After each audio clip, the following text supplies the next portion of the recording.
Yes. Today we are with Ask Agger in Global HR Summit 2021.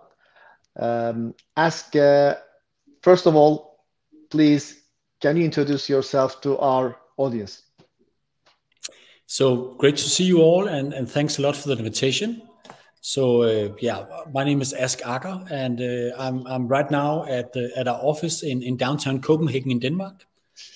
And I have a background in political science and sociology, and has been working with both learning games, but also as a consultant for more than 20 years. And I'm heading Workz, which is like a specialized change agency. And what we focus on is very much about change processes, but also very much about different ways of involving people. So how to create a shared ownership, and also as a part of this, how to use game-based tools to involve people, but also to facilitate training and leadership development. Great. And we work mainly with big private companies, and we do it, of course, in Scandinavia, based out of Copenhagen. But also we have the pleasure of having like a global network of approximately like 40 partners across the world that use some of our leadership simulations with their clients. Good, great. So games, gamifications, everybody's talking about these concepts for the last 5-6 years, maybe 10 years. To me, they are not the same. I'm sure you agree with me because we already had the gamification concept throughout of all our lives, maybe. Anyway, so this is something different, a different discussion topic. So in corporate development, we now see each and every day that games and simulations have a great attractiveness. So people are more onto it these days. So what do you want to talk about the use of the serious games and simulations in corporate development? I think that our approach to game-based training is very inspired by like the old tradition of like the Kriegsspiel of the Prussian army and so forth. And in many ways, we see them as a way of taking like the high complexity of modern organizations, of leadership and so forth, and then really try to help people navigate the complexity, finding out where can you make a difference and so forth. And as you said before, there's a difference between game-based training and gamification. And I think for some, they're very much focused on the competitive part. It's always about winning and so forth. And of course, you can also win in many of our games. But I think for us, it's more about facing choices. So like a good game for me is really where you face tough choices, you make decisions, you face the consequences. And this will give you a great training room for really, having key reflections and key learnings.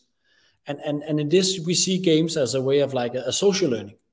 So in our game approach is very much about designing meaningful conversations and making sure that different participants will learn something from the game, but mainly learning from each other. So in this, we might see games as a talking piece.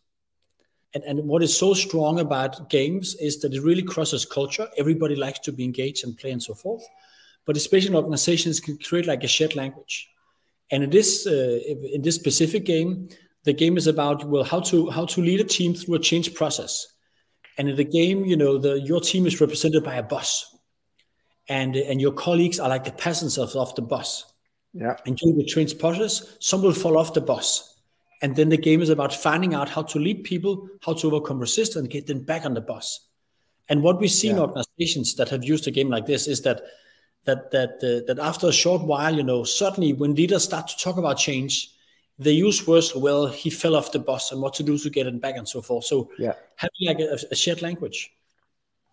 Okay. So also, I hear from you is that the games also have some big metaphors, right?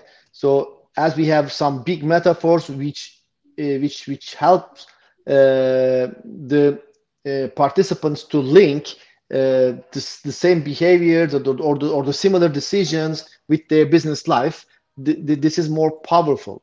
So we want to talk a little bit more about the metaphors in the games, because when we talk about the games, especially the directors, the boss, they think that people are gonna play games.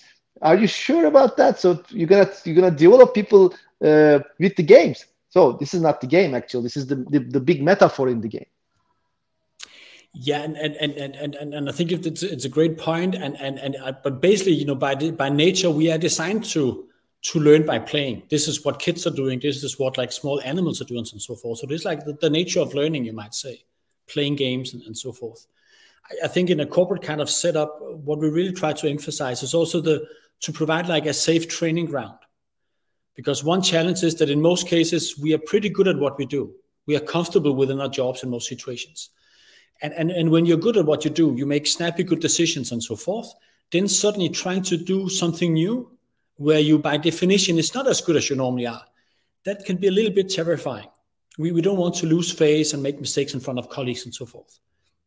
So what we try to do in the games is to create a setup where it's more like a safe training ground. We put away some of the pressure. It's only a game. And then people can start to take some perhaps small but very important steps in new directions. They can try out different kind of strategies. They can make learningful mistakes where it's only game pieces and monopoly money instead of real budgets and real clients and colleagues and so forth.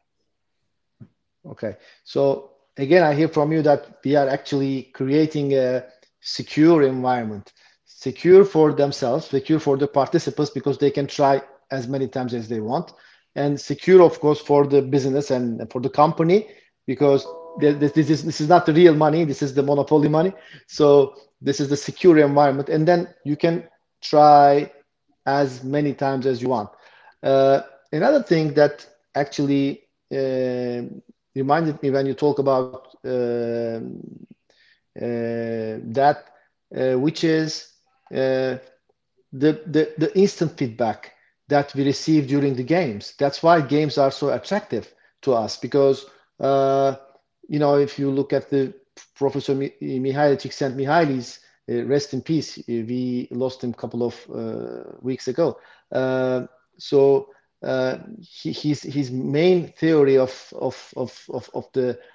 flow theory, why we are in the flow especially, and one of the most important thing is that to receive the instant feedback, and then we are attracted to the games because we receive the instant feedback. We receive what we see the effect of our decision immediately.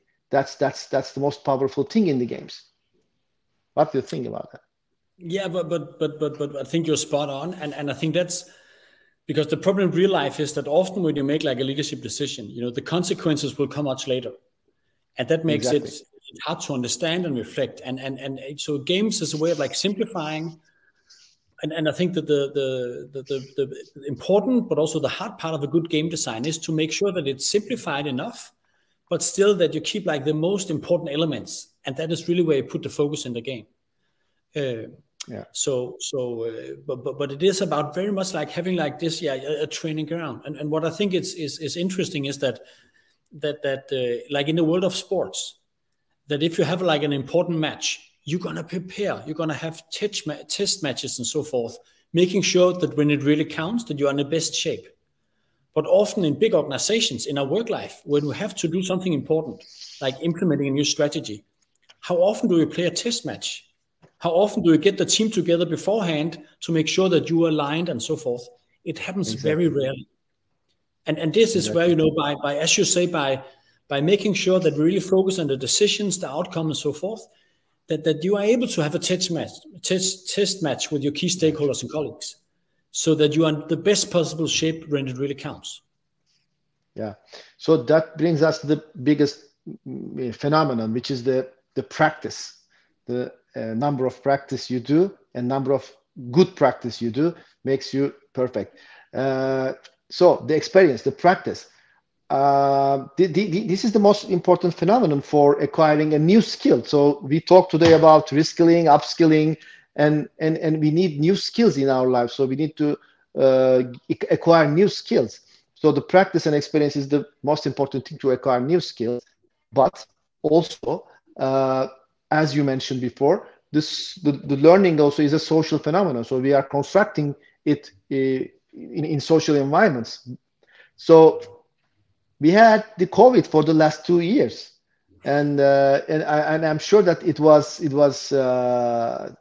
difficult for you to for all the learners, of course, to acquire new skills in front of the screen. So how we are dealing with, how we can deal with that?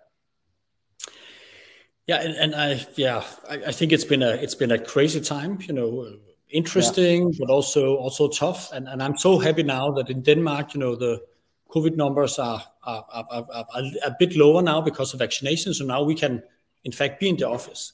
But I think it has been a big challenge. What we really have been trying to do is to take our tools and make sure that they can work online. But the key focus for us has been to make sure that it's still like a social experience. So it's not only going to be individual e-learning and personal experience, but still a way of like bringing colleagues together, so that you have the social interaction, you can learn from each other. It's about that, like guiding these meaningful conversations, and this is why we very much try to also make sure that when you play the game, it's going to be in small groups. It's going to be with, also make sure there's room for like a good facilitator to ask like the probing questions and so forth. So a lot of work into this, and it's not easy, but I think it can work nicely, especially if you can develop like a good relationship of trust among the participants and the facilitator, because this is needed to really have like the sharp, candid discussions. What we also been working with is finding ways of where we can use like hybrid elements. So combining the best of the offline, but also with the online. And just let me share a specific example. So we do a lot of work with the ISS, which is this huge global facility management and workplace experience company. And they have more than 300,000 employees across the world. And we've been developing a lot of training programs and so forth for them. And earlier this year, they had like the big leadership summit, like the top 400 of the global organization coming together. And because of the pandemic, this was a virtual event. So we did like a big 2-day virtual event with broadcasted from a studio, more or less like a television show. But also what we did was that we helped them to organize local like watch parties. So in the places where it was safe to do so, the local leadership groups would get together. So we had like the French team together, the Turkish team together, the American team together, and so forth. And for this, we created like a physical board game. You can see these different kind of pictures from across the world. So that during the same 2-day kind of conference, there would be like virtual check-ins, presentations, and so forth. But then people would also play a hands-on game with their good colleagues in the same room at the same location. And then, of course, we would like share learnings and so forth. Also a little bit of competition regarding how you performed. So for me, this is an example of where we try to get the best of both worlds. So we had to be virtual for some parts, but also still try to facilitate like the good interaction with the colleagues, sharing of learnings, reflections, and so on. And I think this is very much the approach that we're looking into, using all the benefits of working together digitally are here to stay. So when we design leadership programs now, it's very often a mix. So we use, online interaction and so forth, but really try to also bring in the physical element when it makes sense. Yeah, great example. Thank you very much. So time's up. Thank you very much, Ask, for your contribution. I think we heard great points from you. So we say everybody that you should play games and you should learn from the games, because learning from the games is the best way of learning. Thank you very much, Ask. Thanks for the invitation, and have a great conference. Thank you.